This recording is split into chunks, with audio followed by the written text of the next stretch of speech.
Hello everyone, welcome to the class number 51 of the chapter Programming using C।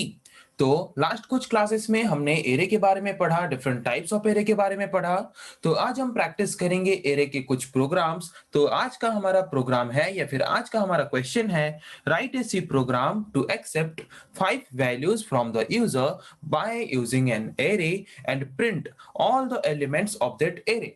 एक array को लेके हमें user से एक एरे नेम को यूज करके 5 तो value as a input user से एक्सेप्ट करना है, और जो 5 वैल्यू हमने एक एरे यूज करके यूजर से इनपुट लिया, उन 5 वैल्यूज को या फिर उन 5 एलिमेंट्स को एरे का हमें एज ए आउटपुट प्रिंट करना है। उसके लिए हमें एक प्रोग्राम लिखना है सी प्रोग्रामिंग लैंग्वेज यूज करके।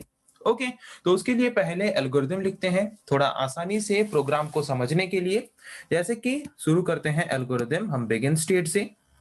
उसके बाद हमें क्या करना है, एक एरे डिक्लेयर करना है, और एरे जो डिक्लेयर करेंगे उस एरे में हमें कितना तो वैल्यू लेना है, 5 तो वैल्यू एज ए इनपुट हमें यूजर से लेना है। ओके, तो अगर हमें यूजर से इनपुट लेना है तो फर्स्ट वैल्यू के लिए नॉर्मली अगर हम लिखेंगे तो कैसे लिखेंगे, अगर मुझे फर्स्ट वैल्यू यूजर से लेना है तो जैसे कि एरे का इंडेक्स नंबर शुरू होता है 0 से, तो अगर मुझे A0 का वैल्यू एज ए इनपुट लेना है तो वहां पे यूजर को बोलूंगा इनपुट A0। फिर नेक्स्ट स्टेप में लिखूंगा इनपुट A1। तो मुझे जितना value as a input user से लेना है मुझे उतना बार लिखना पड़ेगा input A0, input A1, input A2, जिसकी वजह से प्रोग्राम क्या होगा, प्रोग्राम बहुत ही लेंदी हो जाएगा। तो इसके जगह पे जबकि हम एरे में एक ही नाम यूज करके मल्टीपल नंबर ऑफ वैल्यूज वहां पे स्टोर कर रहे हैं, मतलब सेम टाइप ऑफ स्टेटमेंट को मल्टीपल नंबर ऑफ टाइम हमें लिखना पड़ रहा है, तो वहां पे वही सेम स्टेटमेंट को मल्टीपल नंबर ऑफ टाइम्स ना लिख के अगर हम कोई भी लूपिंग स्टेटमेंट यूज करके अगर उसके अंदर सिर्फ एक ही बार उस लाइन ऑफ स्टेटमेंट को लिख के अगर हम वैल्यू इनपुट लेंगे तो हमारा प्रोग्राम क्या होगा, लेंदी होने के बजाय बहुत ही शॉर्ट, बहुत ही कम लाइन में, बहुत ही कम लाइन ऑफ स्टेटमेंट में हमारा प्रोग्राम हो जाएगा। ओके, तो यहाँ पे मल्टीपल नंबर ऑफ लाइंस यहाँ पे ना लिख के यूजर से इनपुट लेने के लिए अगर हम इसको क्या करेंगे, कोई भी लूपिंग स्टेटमेंट यूज करके, ज्यादातर हम यूज करते हैं एरे में यूजर से वैल्यू लेने के लिए या फिर यूजर को आउटपुट प्रोवाइड करने के लिए एरे में यूज करते हैं फॉर लूप को। ओके, तो सपोज यहाँ पे मैं फॉर लूप लेता हूं, तो फॉर लूप में मैंने लिखा कि हमारा जो इंडेक्स नंबर है वो शुरू होता है कहां से, 0 से। तो मैंने और एक वेरिएबल ले लिया i, और जिसका वैल्यू मैंने दे दिया 0, क्योंकि मेरा इंडेक्स नंबर एरे का शुरू होता है 0 से। और यहाँ पे मुझे कितना वैल्यू स्टोर करना है, 5 ठो। तो 0 से शुरू करके 5 ठो इंडेक्स नंबर कहां तक जाएगा, 4 तक, मतलब लेस देन 5। मतलब जो वैल्यू है वो 0 से लेके 4 तक जाना चाहिए। लेस देन 5 मतलब क्या, कि 5 के नीचे, 5 के नीचे क्या है, 4। मतलब 0 इंडेक्स नंबर से शुरू करके 4 इंडेक्स नंबर तक 5 ठो नंबर वो हमें स्टोर करने की फैसिलिटी प्रोवाइड करेगा, और इंडेक्स नंबर एक एक इंक्रीमेंट करे, इसीलिए हम यूज करेंगे i प्लस प्लस। ओके, और फॉर लूप के अंदर हम लेंगे यूजर से इनपुट हमें लेना है, तो यूजर से इनपुट लेने के लिए हम कौन सा फंक्शन यूज करते हैं, scanf. Okay, %d and %ai। तो यहां पे हमें कितना वैल्यू लेना है, 5 वैल्यू लेना है। तो फर्स्ट वैल्यू जो स्टोर होगा उसका इंडेक्स नंबर क्या है, 0। तो i का वैल्यू फर्स्ट क्या है, 0। तो A0 में हम जो भी वैल्यू स्टोर करेंगे वो वैल्यू फर्स्ट यूजर इनपुट करेगा। फिर उसके बाद ऊपर जाएगा i प्लस प्लस, i का वैल्यू कितना हो गया, 1। तो नेक्स्ट वैल्यू यूजर जो इनपुट करेगा वो कहां पे स्टोर होगा, A1 में स्टोर होगा। फिर ऊपर जाएगा i प्लस प्लस, i का वैल्यू 2। तो फिर नेक्स्ट वैल्यू जो यूजर इनपुट करेगा वो कहां पे स्टोर होगा, A2 में। वैसे ही A3 में, फिर A4 में वैल्यू स्टोर होगा। फिर जब i का वैल्यू हो जाएगा 5, तो 5 लेस देन 5 कंडीशन हो जाएगा फॉल्स, वहां पे हमारा लूपिंग खत्म। मतलब अगर हमें 5 ठो एलिमेंट का वैल्यू एक एरे का एज ए इनपुट लेना है, तो वहां पे अगर हम उसको नॉर्मली लिखते तो हमें 5 ठो सेंटेंस या फिर 5 ठो स्टेटमेंट लिखना पड़ता है इंडिविजुअली। पर यहाँ पे हमने फॉर लूप यूज करके सिर्फ एक ही स्टेटमेंट यूज करके क्या किया, 5 एलिमेंट का वैल्यू एज ए इनपुट हमने यूजर से ले लिया। ओके, तो समझ आ गया यूजर से हमने कैसे इनपुट लिया। यूजर से इनपुट लेने के बाद फिर क्या करेंगे, प्रिंट करेंगे। एक एरे में हमने जो 5 वैल्यू एज ए इनपुट लिया यूजर से, जो 5 वैल्यू एक्सेप्ट किया यूजर से, उसको हम प्रिंट करेंगे। तो उसको प्रिंट करने के लिए हम फिर से यूज करेंगे फॉर लूप। अगर एक एरे में हम multiple number of value store किए हैं तो एक एरे से मल्टीपल नंबर ऑफ वैल्यूज को एक्सेस भी कैसे करेंगे, फॉर लूप यूज करके। फॉर लूप यूज करके जबकि हमने स्टोर किया है तो उसको एक्सेस भी हम कर पाएंगे by using the for loop. Okay, तो उसके लिए उसको एक्सेस कैसे करेंगे, वही फॉर लूप यूज करेंगे फिर से। For i equals to 0, i less than 5, i plus plus. उसके अंदर आउटपुट प्रिंट करने के लिए हम यूज करते हैं printf फंक्शन को, %d और ai। तो ai मतलब a0 में फर्स्ट जो वैल्यू हमने स्टोर किया यहाँ पे उसको प्रिंट करेगा। फिर i प्लस प्लस, i का वैल्यू हो गया 1। फिर a1 में हमने जो वैल्यू स्टोर किया उसको प्रिंट करेगा। फिर होगा i प्लस प्लस, i का वैल्यू हो गया 2। a2 में हमने जो वैल्यू स्टोर किया उसको प्रिंट करेगा। फिर i प्लस प्लस, i का वैल्यू हो गया 3। फिर a3 में हमने जो स्टोर किया उसको प्रिंट करेगा। फिर a4 में जो है उसको प्रिंट करेगा। फिर कंडीशन फॉल्स हो जाएगा। तो 1 से लेके 0 से लेके 4 तक हमने इंडेक्स नंबर में जितना तो वैल्यू स्टोर किया था उसको वो प्रिंट कर देगा। तो हो गया हमारा आउटपुट। उसके बाद प्रोग्राम खत्म। ओके, तो इसमें हमने क्या किया कि हमने पहले डिक्लेयर किया एक एरे, उसके बाद फॉर लूप यूज करके हमने एरे में 5 तो value as a input user से लिया, और फिर से फॉर लूप यूज करके जो 5 वैल्यू हमने एज ए इनपुट यूजर से लिया था उन 5 वैल्यूज को हमने एज ए आउटपुट यूजर को प्रोवाइड किया। ओके, तो अभी इसको प्रोग्राम के थ्रू लिख के कोशिश करते हैं।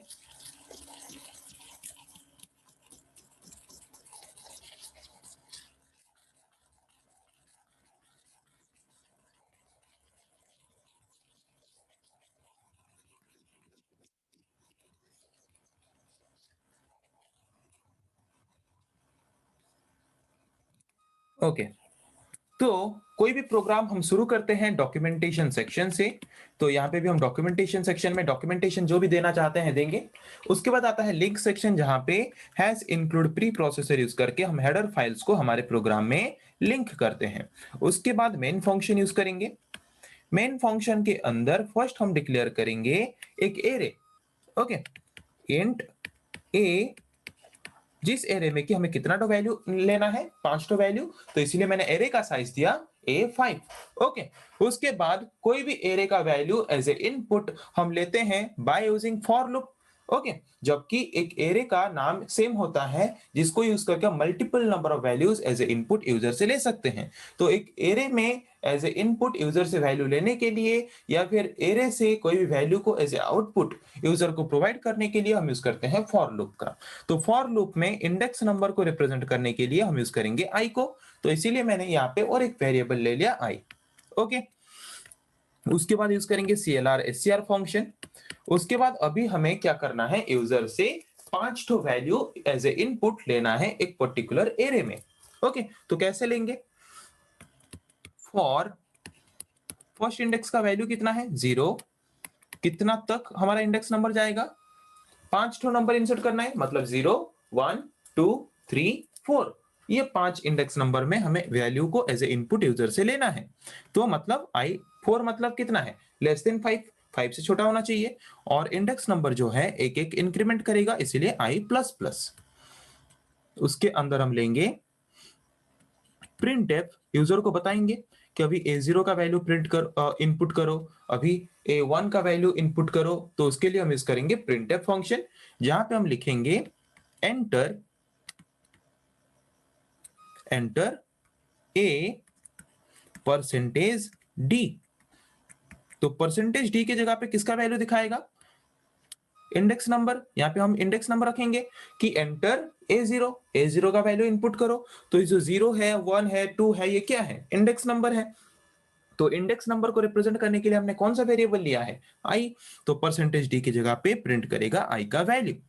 ओके, उसके बाद हम यूज करेंगे स्कैनफ फंक्शन यूजर से एज ए इनपुट लेने के लिए। तो जो भी वैल्यू यूजर इनपुट करेगा वो वैल्यू कहां पे स्टोर होगा, ai में। मतलब ai मतलब कितना, अभी a0 में जाके फर्स्ट वैल्यू स्टोर होगा।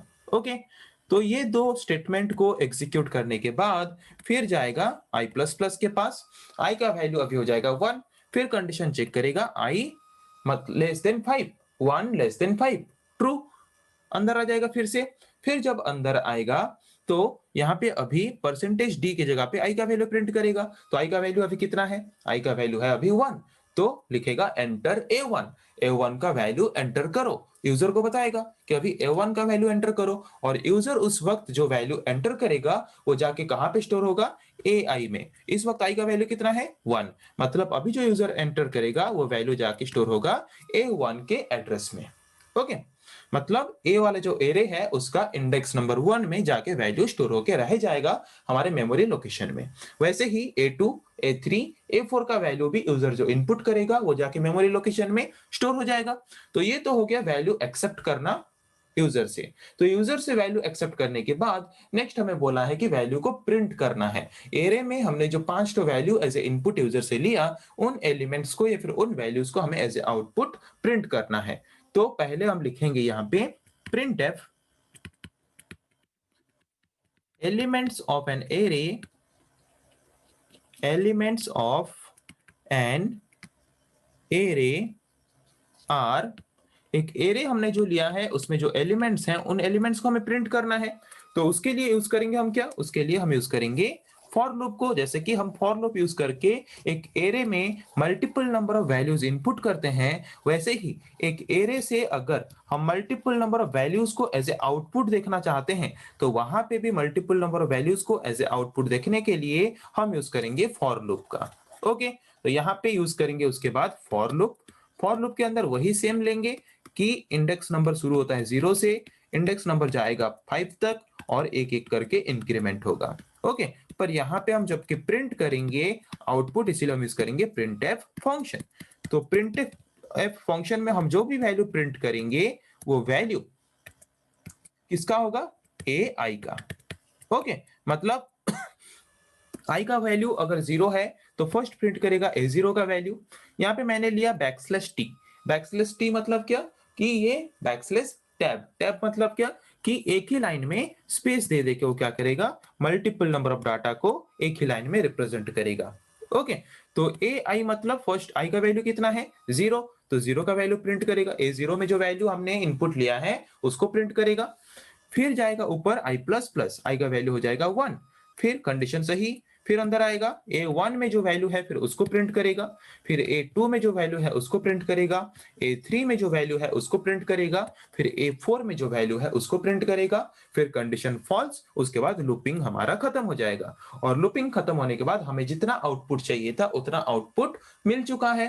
तो अभी यूज करेंगे गेट ch फंक्शन को और उसके बाद मेन फंक्शन को क्लोज करेंगे। ओके, तो ये तो हो गया हमारा प्रोग्राम कि हम कैसे 5 value as a input user से ले सकते हैं एक पर्टिकुलर एरे को यूज करके, और उन्हीं 5 वैल्यूज को जो हमने एक एरे में एज ए इनपुट लिया उसको हम कैसे एज ए आउटपुट प्रिंट करके यूजर को प्रोवाइड कर सकते हैं। ये है एक प्रोग्राम जिसको कि हमने एल्गोरिथम करने के बाद उसको लिख के देखा। तो चलिए अभी इसको प्रैक्टिकली करके देखते हैं कि ये प्रॉपरली काम कर रहा है कि नहीं। तो चलिए इसको करके देखते हैं प्रैक्टिकली। जैसे कि कोई भी सी प्रोग्राम हम शुरू करते हैं डॉक्यूमेंटेशन सेक्शन से, तो यहाँ पे भी शुरू करेंगे डॉक्यूमेंटेशन सेक्शन से। तो यहाँ पे हम कर रहे हैं 1 डायमेंशनल एरे का एक एग्जांपल। तो यहाँ पे लिख देते हैं डॉक्यूमेंटेशन सेक्शन में example of 1 dimensional array. Okay, example of 1 dimensional array. आप डॉक्यूमेंटेशन सेक्शन में कुछ भी दे सकते हो, डॉक्यूमेंटेशन आपके रिक्वायरमेंट के हिसाब से। उसके बाद लिंक सेक्शन में by using hash include pre processor हम क्या करेंगे? हेडर फाइल्स को हमारे प्रोग्राम में लिंक करेंगे। तो जैसे कि हम नॉर्मली लिंक करते हैं दो तरह के हेडर फाइल्स को, stdio header file and conio header files को। तो दोनों हेडर फाइल्स को लिंक करने के बाद उसके बाद यूज करेंगे मेन फंक्शन। मेन फंक्शन के अंदर हम डिक्लेयर करेंगे एक एरे, जबकि हमने यहाँ पे प्रोग्राम हमें क्या लिखना है कि एरे में हमें वैल्यू एज ए इनपुट लेना है और उस एरे में हमने जो वैल्यू इनपुट लिया उसको एज ए आउटपुट प्रिंट करना है। तो कितना वैल्यू हमें एज ए इनपुट लेना है? 5, इसीलिए एरे का साइज मैंने यहाँ पे दिया 5। ओके, तो जैसे कि हमने पढ़ा कि एक एरे में अगर हम वैल्यू को एज ए इनपुट लेना चाहते हैं तो उसके लिए मल्टीपल नंबर ऑफ स्टेटमेंट्स ना लिख के कैसे एक ही स्टेटमेंट में अगर हम उसको multiple number of time use करके एक एरे में multiple number of values input करना चाहते हैं तो वहां पे हम यूज करेंगे फॉर लूप का। तो फॉर लूप में इंडेक्स नंबर को रिप्रेजेंट करने के लिए हम यूज करते हैं एक वेरिएबल। उस वेरिएबल का नाम हमने लिया आई, आप कुछ भी ले सकते हो। उसके बाद यूज करेंगे CLR SCR function. Okay, CLR SCR function, उसके बाद यूज करेंगे फॉर लूप को। तो फॉर लूप में मैंने लिया आई का वैल्यू लिया 0 क्योंकि हमारा एरे का इंडेक्स नंबर शुरू होता है 0 से। तो यहाँ पे मुझे कितना टो वैल्यू इनपुट लेना है, 5 टो। तो 0 से 5 टो इंडेक्स नंबर काउंट करो, 0 1 2 3 4, मतलब 4 तक हमें इंडेक्स नंबर तक value as a input user से लेना है। मतलब आई का वैल्यू जो है वो 4 तक रहना चाहिए। 4 तक रहना चाहिए मतलब 5 से छोटा होना चाहिए। ओके, और जो इंडेक्स नंबर है वो इंक्रीज होगा 1 1 करके, तो इसीलिए यहाँ पे हम यूज करेंगे इंक्रीमेंट ऑपरेटर आई प्लस प्लस। ओके, उसके बाद फॉर लूप के अंदर हमें क्या करना है, यूजर को पहले बताना है कि एंटर करो A0 का वैल्यू, एंटर करो A1 का वैल्यू। तो यूजर को बताने के लिए हम यूज करेंगे printf फंक्शन को, और वहां पे हम लिखेंगे कि एंटर ए परसेंटेज डी। तो परसेंटेज डी में हम क्या दिखाएंगे, परसेंटेज डी में हम दिखाएंगे इंडेक्स नंबर। तो इंडेक्स नंबर को रिप्रेजेंट कर रहा है कौन, आई। ओके, तो यहाँ पे लिखेंगे आई, मतलब वो परसेंटेज डी की जगह पे दिखाएगा आई का वैल्यू। ओके, उसके बाद यूज करेंगे स्कैनफ फंक्शन, जिसके द्वारा यूजर जो वैल्यू इनपुट करेगा उसको हम रीड करेंगे, और रीड करके उसको हम स्टोर करके रखेंगे पर्टिकुलर एड्रेस में। जिस पर्टिकुलर एड्रेस में हम स्टोर करके रखना चाहते हैं उस पर्टिकुलर वैल्यू को हमारे मेमोरी लोकेशन में। ओके, तो यूजर जो वैल्यू इनपुट करेगा वो वैल्यू स्टोर होगा कहां पे, ए आई में। तो आई का वैल्यू फर्स्ट कितना है, 0। तो फर्स्ट वैल्यू जो यूजर इनपुट करेगा वो वैल्यू जाके स्टोर होगा A0 में। ओके, उसके बाद फिर इंक्रीमेंट होगा आई का वैल्यू, आई प्लस प्लस, आई का वैल्यू हो गया 1। फिर नेक्स्ट वैल्यू जो यूजर इनपुट करेगा वो जाके स्टोर होगा A1 में। फिर नेक्स्ट वैल्यू जो इनपुट करेगा यूजर वो जाके स्टोर होगा A2 में। फिर नेक्स्ट वैल्यू स्टोर होगा A3 में। नेक्स्ट वैल्यू स्टोर होगा A4 में। हो गया 5 वैल्यू स्टोर। उसके बाद हमारा कंडीशन फॉल्स हो जाएगा। तो जितना वैल्यू हम स्टोर करना चाहते थे उतना वैल्यू स्टोर हो गया। अभी हम क्या करना चाहते हैं कि जो वैल्यू यूजर ने इनपुट किया उसको हम प्रिंट करके एज ए आउटपुट उसे प्रोवाइड करें। ओके, तो यूजर को हमें क्या प्रोवाइड करना है, यूजर ने जो 5 एलिमेंट या फिर 5 वैल्यू हमारे एरे में इनपुट किया, उन 5 एलिमेंट या फिर 5 वैल्यू को हमें उसको एज ए आउटपुट प्रोवाइड करना है। तो हम क्या प्रोवाइड करेंगे, elements present in an array are. एक एरे में जो भी एलिमेंट्स है फिर जो भी वैल्यू इनपुट किया है यूजर ने, उन सारे एलिमेंट्स को एज ए आउटपुट हम प्रोवाइड करेंगे यूजर को। तो एक एरे में जितने भी मल्टीपल नंबर ऑफ वैल्यूज हैं उसको एक्सेस करके एज ए आउटपुट प्रोवाइड करने के लिए भी हम यूज करेंगे फॉर लूप को। तो इंडेक्स नंबर शुरू होता है हमारा 0 से, और इंडेक्स नंबर 4 तक जाना चाहिए, तो लेस देन 5, और इंडेक्स नंबर इंक्रीमेंट होगा 1 1 करके, तो इसीलिए आई प्लस प्लस। ओके, तो प्रिंट करेंगे जबकि हम इंडेक्स मतलब उस पर्टिकुलर एरे का वैल्यू, तो इसीलिए यूज करेंगे printf फंक्शन को। और वही सेम लाइन में हमें स्पेस स्पेस लेके जबकि दिखाना है, इसीलिए मैंने यूज किया \t कैरेक्टर कांस्टेंट को। ओके, और प्रिंट जो करेंगे हम किसका वैल्यू प्रिंट करेंगे, एरे के हर एक इंडेक्स का वैल्यू। तो A0 A1 A2 A3 A4 का वैल्यू वो 1 by 1 प्रिंट करेगा फॉर लूप को यूज करके। ओके, उसके बाद हमारा प्रोग्राम का काम खत्म। गेट ch फंक्शन यूज करेंगे और मेन फंक्शन को क्लोज कर देंगे। अब इसको कंपाइल करके देखते हैं, कोई भी एरर नहीं है। अब इसको रन करके देखते हैं। तो यहाँ पे फर्स्ट क्या मांग रहा है हमें, एंटर A0। A0 में फर्स्ट वैल्यू एंटर करो, एंटर किया मैंने 45। फिर मांग रहा है एंटर A1। A1 में सपोज मैंने इंसर्ट किया 76। एंटर A2 जहां पे मैंने एंटर किया 34। फिर मांग रहा है एंटर A3 जहां पे मैंने एंटर किया 54। एंटर A4 जहां पे मैंने एंटर किया 10। उसके बाद क्या दिखा रहा है, elements present in an array are.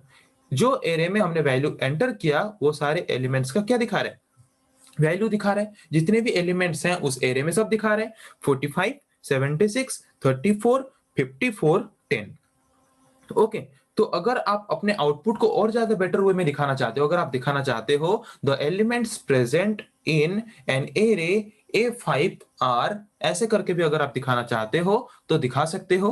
Okay, तो उसके लिए प्रोग्राम में आपको थोड़ा सा चेंज करना पड़ेगा। यहाँ पे आप लिख सकते हो and elements present in an array A5 are, ऐसे करके दिखा सकते हो। तो यहाँ पे इसको रन करके देखते हैं। तो 5 वैल्यू इनपुट करो। ओके, क्या दिखा रहा है? Enter elements present in an array A5 are. A5 वाला जो एरे हमने लिया था, जहां पे 5 तो एलिमेंट हमने इनपुट किया, वो 5 एलिमेंट्स क्या है? 45, 10, 23, 34 एंड 56। ओके, दिखा रहा है। तो समझ आ गया, इसको हमने प्रैक्टिकली करके भी देखा। तो आज हमने एक प्रोग्राम प्रैक्टिस किया वन डायमेंशनल एरे को लेके, कि कैसे हम एक वन डायमेंशनल एरे यूज करके more than one value as a input user से ले सकते हैं, और उन्हीं वैल्यूज को हम कैसे एज ए आउटपुट यूजर को प्रोवाइड भी कर सकते हैं, प्रिंट कर सकते हैं। ओके, तो आई थिंक आप लोगों को समझ आ गया है। तो नेक्स्ट क्लास में हम पढ़ेंगे ऐसे और कुछ टॉपिक्स के बारे में। आज के लिए इतना ही। Thank you.